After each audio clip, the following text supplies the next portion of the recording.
mana harta ada, di situ hati kita berada. Ada seorang bapak yang marah sebetulnya. Dia naik kereta, lalu dengan banyak anak, sudah ada 4 anak, kemudian ada 1 anak yang berlari-larian. Tidak hanya ramai, tetapi anak ini mengganggu penumpang yang lain. Awalnya bapak ini pasang muka jelek, lalu dia mencari. Yang dicari adalah apa? Anak siapa? Lalu kemudian anak itu tapi ini satu. Lalu yang sudah beritahu akarnya sudah terlalu ramai, tidak tahu apa bapaknya diam, lalu si bapaknya melihat orang-orang ramai kemudian datang menemui bapak ini kemudian santai, lalu kamu itu ya anakmu, ya anak saya 5, itu kamu tenangkan. Terus dia kamu juga di belakang masih ada tolong baik tidur, tidak ini 1 masih tidur. Kenapa tidak kamu tenangkan anak-anak itu? Bapak Ibu dia lalu mengatakan, kami baru pulang dari rumah sakit. Ibu anak-anak ini baru meninggal. Seketika itu si bapak yang tadinya marah tidak jadi marah. Seketika itu hatinya langsung luluh. Lalu dia mengeluarkan uang, lalu bukan kepada bapak. Dia pun duduk di samping bapak. Apa yang membuat hati si bapak yang tadinya marah tadi pulang marah? Ya, pengetahuannya akan kenyataan pahit yang dialami oleh bapak yang memiliki sebetulnya 6 anak dan 5 anak yang sudah agak besar dan bayi masih 1 tahun setengah, menjadi benturan kehidupan bagi bapak Omar. Tidak jadi. Hatinya menjadi redam, hatinya menjadi. Sebetulnya kesadaran akan penderitaan yang dialami manusia juga menjadi cara untuk berbagi cinta. Dan inilah yang dikerjakan oleh Kristus. Setiap kali kita merayakan Ekaristi, setiap Ekaristi adalah perayaan hati cinta kasih Kristus yang dipersembahkan oleh seorang imam manusia biasa yang perlu ditanggapi dengan kesadaran akan luar biasanya kasih Tuhan.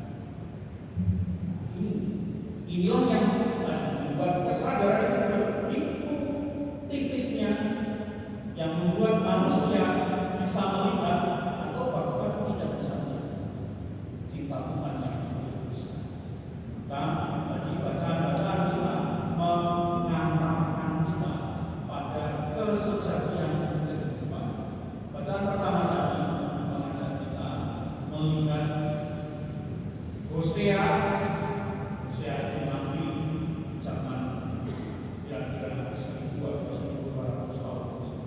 Yesus. Lalu kemudian Hosea menunjukkan bahwa Allah akan hadir dalam kehidupan manusia dan Dia akan datang menunjukkan cinta kasih-Nya, tetapi sayangnya ditolak. Tadi kita melihat bagaimana Ibrahim adalah Israel. Kasih Tuhan itu tidak hanya ditolak, tetapi dikhianati oleh Israel. Itu membuat Paulus kepada jemaat di Efesus mengingatkan bahwa cinta kasih Tuhan yang tak terbatas itu bisa dilupakan, bisa juga tiba-tiba hilang dari hadapan kita kalau kita tidak sungguh-sungguh sadar. Maka kita perlu mohon rahmat supaya Roh Kudus menerangi hati kita yang sebetulnya gampang sekali kehilangan fokus, tidak bisa depan sendiri, main-main, tidak bisa depan sendiri, aku tidak bisa depan sendiri, tugas ngomong sendiri lagi, pastornya tahu lagi. Inilah kita manusia yang lemah, maka kita menyatukan kelemahan kita bersama dengan Kristus yang menguatkan. Bacaan Injil hari ini dari Yohanes mengajar kita benar-benar melihat. Saudara-saudari, Yohanes yang kita baca ini, yang kita dengarkan bersama tadi adalah fragmen yang paling menyakitkan dari kisah sengsara. Paling mengerikan karena terakhir kali sedang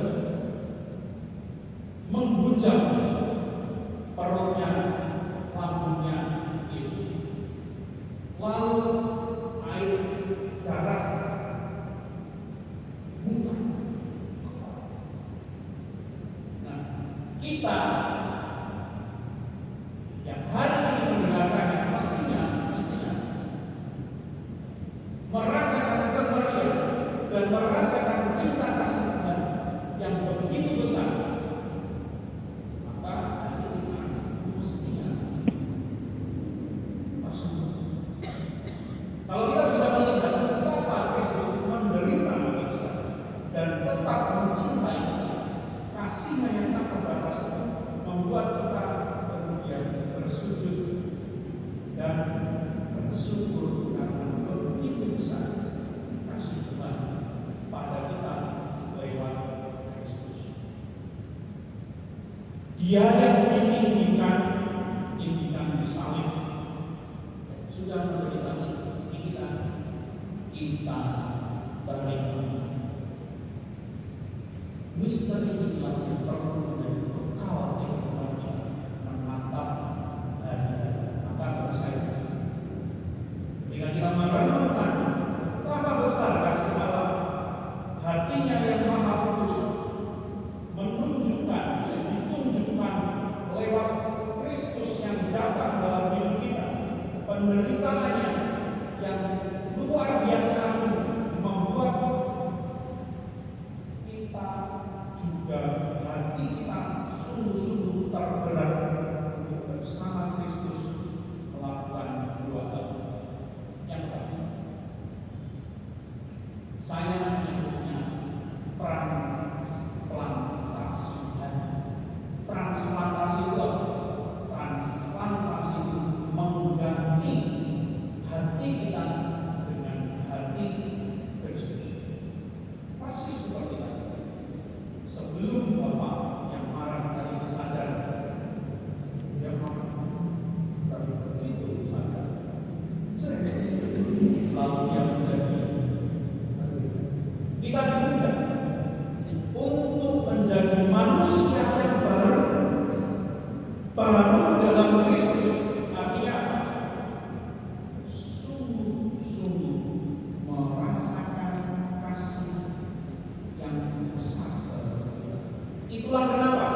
yang membuat kita bisa bersatu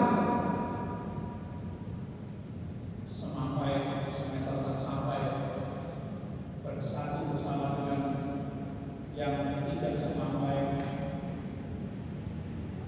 yang rambutnya lurus bisa ngobrol dengan yang keriting, yang kulitnya kosong bisa ngobrol dengan siapa saja, tidak memiliki sekat apapun juga.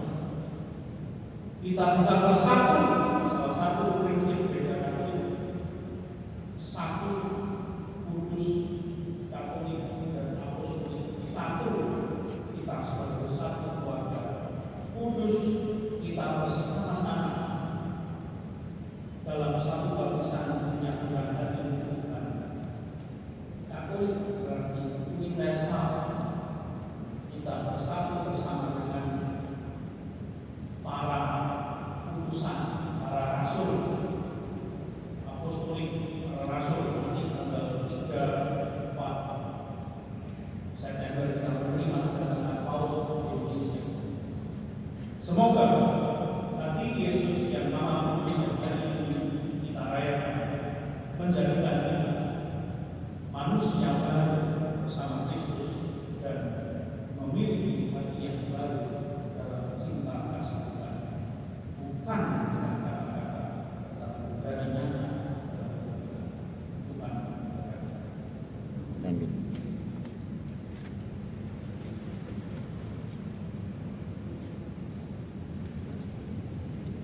Mari kita berdoa tanpa kalimat kepercayaan kita.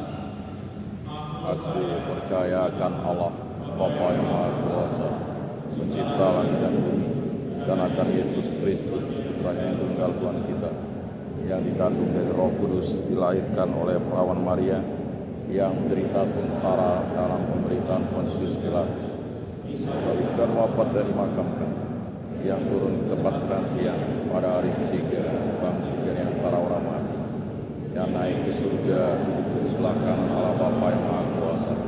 Dari situ dia akan datang mengadili orang hidup dan mati. Aku percayakan Roh Kudus, Gereja Katolik yang kudus, persekutuan para kudus, pengampunan dosa, bangkitan badan, kehidupan kekal. Amin. Saudara-saudari, marilah kita berdoa kepada Allah Bapa kita yang telah menampakkan cinta kasih-Nya dalam penjelmaan Putranya yang tunggal. Kita ungkapkan doa dan pengharapan kita.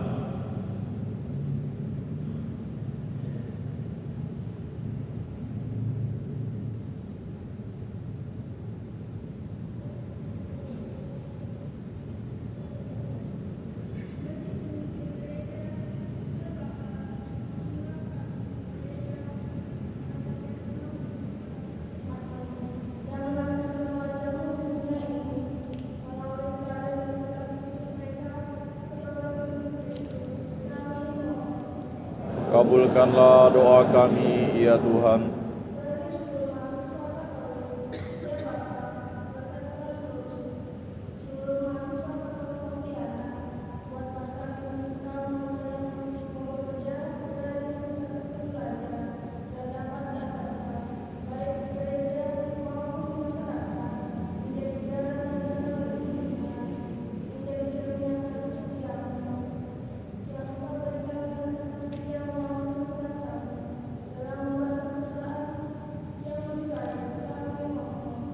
Kabulkanlah doa kami, ya Tuhan.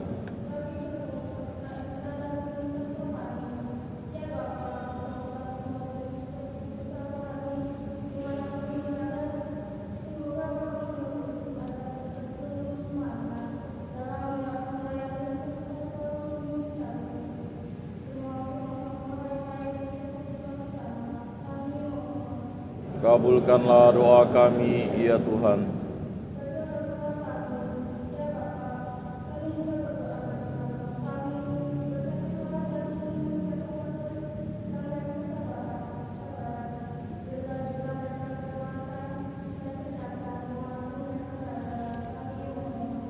Kabulkanlah doa kami, ya Tuhan.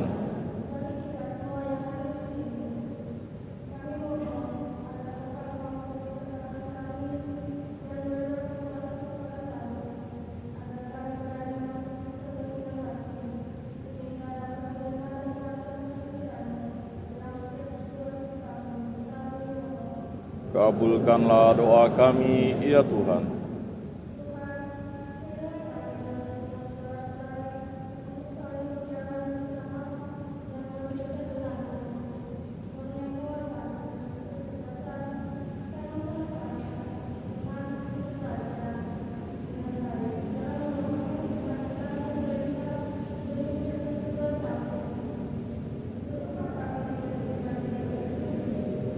Adil, rendah hati, juga sabar. Taburkanlah semangat cinta kasih kepada kami, agar senantiasa memperoleh berkat berkelimpahan dari-Mu. Amin. Bapa yang Maha Baik, bantulah kami, nyatakanlah cinta tersebut dalam hati kami, agar kami sanggup mempersembahkan ini atas dosa dan kesalahan kami serta sesama kami. Perkenankanlah juga melalui Yesus Kristus kami semua menjadi pewarta cinta kasih dan pengampunan pertobatan. Bantulah kami untuk saling menguatkan dalam menata kehidupan yang lebih baik. Di Kristus Tuhan dan Amin.